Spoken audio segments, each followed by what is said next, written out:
So today I want to show you my Kelvinator window air conditioner running. Now it's a 1987 and it's running on 15 amps here. And it works pretty well. It's getting pretty cold. Compressor in there.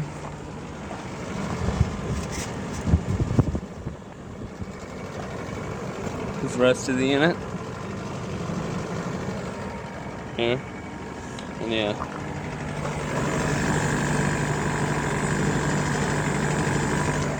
So yeah, it works. It's working on 15 amps right now. And yeah.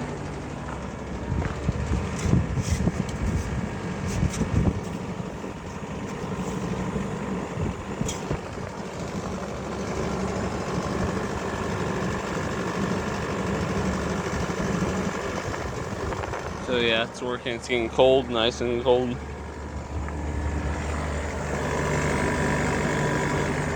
Nice and cold air out, so yeah, it's working. And yeah, that's it. That's that one. So anyway, bye.